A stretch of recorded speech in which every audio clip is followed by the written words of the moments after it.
If you live in a wildfire-prone area, you should be ember prepared. Why should you prepare for embers? Because the fires that destroy most homes during wildfire are caused by pieces of burning material, embers, also known as firebrands, landing on something easily ignited near, on, or in the home. This presentation describes those places around your home that are vulnerable to embers and recommends actions to reduce the threat. During a wildfire, your home may be showered by thousands of embers. These embers can be lofted high into the air and rain down, driven by high winds and pelt the side of your home like hail during a storm, or carried by many tornado-like fire whirls. Similar to how fallen leaves in autumn or snow during winter tend to accumulate in certain spots on your property, embers can pile up on horizontal surfaces, such as roofs, decks, and flower beds, on or near the house. They can also become lodged in small gaps, cracks, and crevices in materials on or near your home. If embers land in something easy to ignite, a new fire can start. These little fires can grow into big fires and destroy homes. These photographs show the same location. Note the arrow pointing at the stair post. Embers landed in a small pile of pine needles on this porch and ignited the deck boards. The fire eventually became big enough to destroy this home. What would happen to your home if it were exposed to thousands of burning embers on a hot, windy afternoon? Would your home survive when the embers arrive? These video clips show examples of embers produced during wildfires. But the winds have kind of been picking up in the last few minutes or so, and that's what crews here are worried about. They've been cutting down trees in this area, hoping it doesn't spread into downtown. Now that's some of that video that we shot earlier. That's taken actually of Via de Santa Fe and Via de la Valle, where at least 3 homes were on fire. Now, these burning embers just filled the sky. It looked like a rainstorm of fire and ash. And firefighters say the big problem in that area are the palm trees because, they go up very quickly. The embers spread to other areas, and they say that's how this particular fire started, from flying embers nearby. The previous clip was an example of embers being lofted into the air. These embers are wind-driven and traveling close to the ground. This trampoline was located next to a home threatened by Lake Tahoe's Angora fire. Notice the number of holes caused by embers landing on the trampoline and burning through the mat. This gives you an idea of how many burning embers were landing on or near the house as the wildfire approached. The following interview is with the owner of a home that barely survived the ember storm from Carson City's waterfall fire. This homeowner knows too well about flying embers and how close he came to losing it all at the height of the waterfall blaze in Carson City. We didn't actually have any flames touch the house whatsoever. There was a lot of heat in the area. We had a window explode from the heat, but no flames actually reached the house. It was strictly embers that were blown by the wind up against the house and trapped up against the house. But you still could have lost the house were it not for some firefighters and, as you say, luck. We were about as close to losing the house as you could ever lose it and not lose it. The house was technically on fire when the firemen saw the smoke and stuff, and if it was not for the firemen, my house would have gone down. There was no one around to save it. Let's revisit several of the scenes from this interview. This was a flower bed covered in pine bark nugget mulch. Embers landed in the mulch and ignited it. Fortunately, the burning flower bed was separated from the house by a green irrigated lawn and sidewalk. These kept the house from catching fire. There were dried weeds next to the side of the house. Embers ignited the weeds, and flames were able to penetrate into the wall cavity at the bottom edge of the siding. Once they were inside the wall cavity, flames were able to get inside the interior of the house. Fortunately, firefighters cut out the burning siding and doused the flames before the fire could ignite combustible materials inside the home. The firewood stack had been located near the house.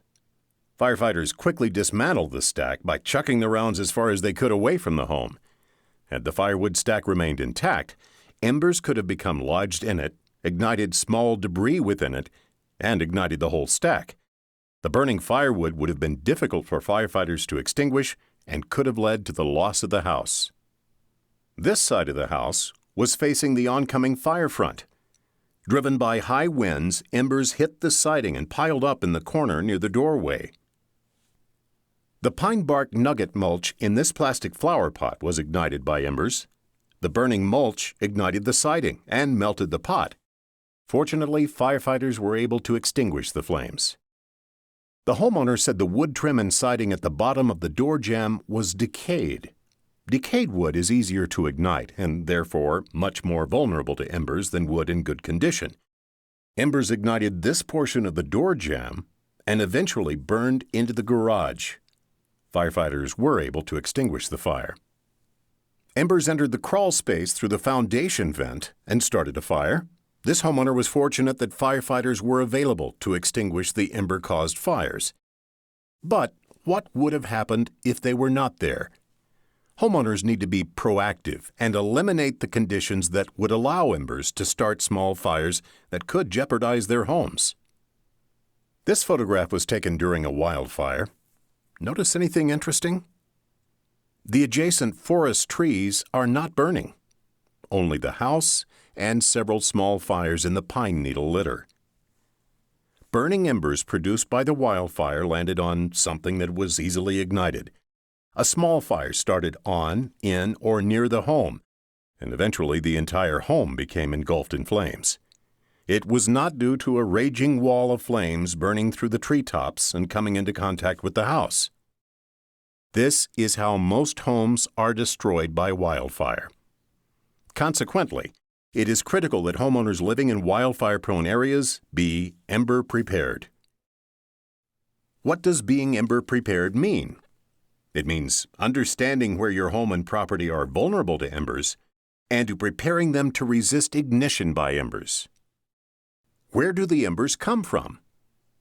Embers can be as small as a grain of sand or as big as a piece of plywood from a burning roof. Common plant materials that become embers during wildfire include pine cones, branches, and bark. Burning houses can also generate embers and hasten the spread of wildfire through a neighborhood. Common ember materials produced by a burning building include pieces of lumber and other combustible materials. Remember, if you have a wood shake or shingle roof, it will also produce a large number of embers when burning.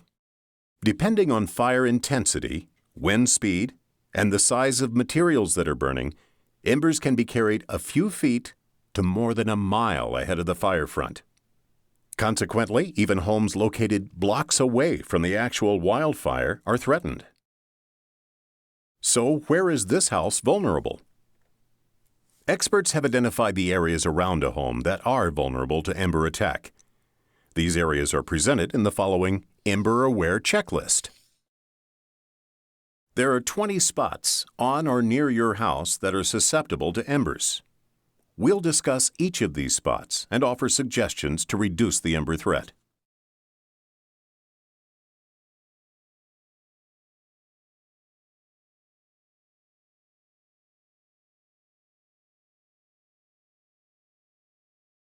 The best predictor of which houses will survive a wildfire and which will be destroyed is roof type.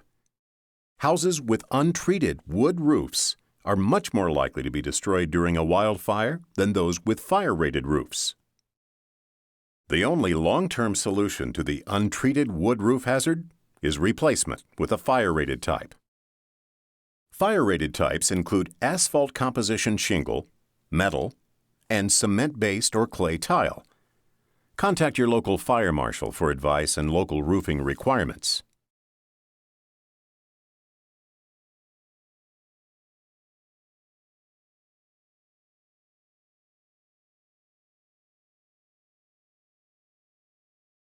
Roof openings at the edge or ridge of roof coverings, such as the open ends of barrel tiles, can trap leaves and pine needles and allow birds to enter and build nests.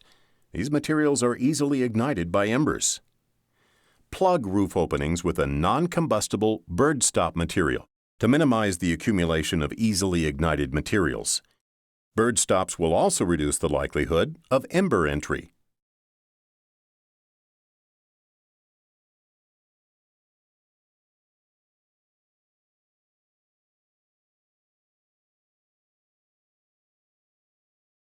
Routinely remove plant debris, such as pine needles, leaves, branches, and bark, from your roof, regardless of the type of roof material. Debris often accumulates at locations where the roof meets a vertical surface, such as a wall. If they're ignited by embers, will those adjacent surfaces be as fire-resistant as your roof? In this case, if the pine needles are ignited by embers, the wood shingle siding will be exposed to the flames. These shingles are much more vulnerable to fire than the Class A shingles used on this roof.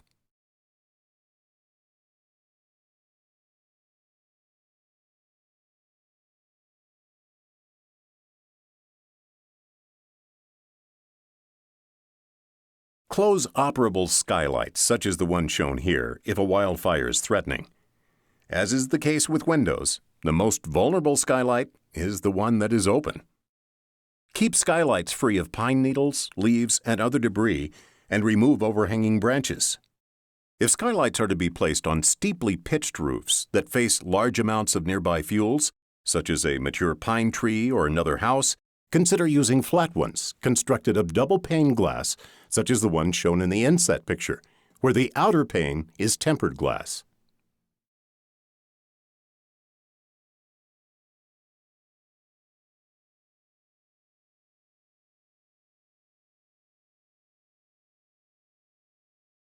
Install an approved spark arrestor on chimneys.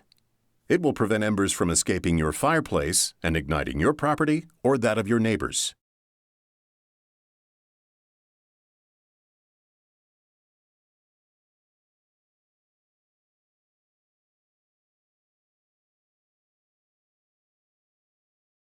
An open window can let embers enter the house.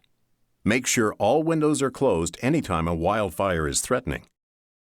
Windows can be the weakest part of your house's exterior and can break during wildfire.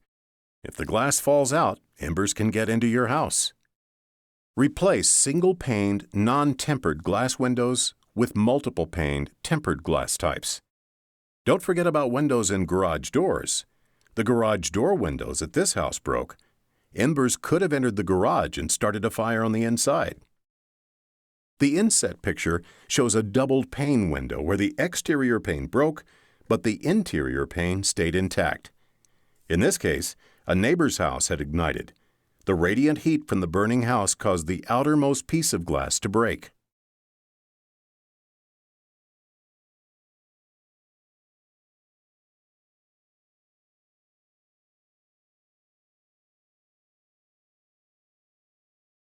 House vents are a major area of concern during an ember attack.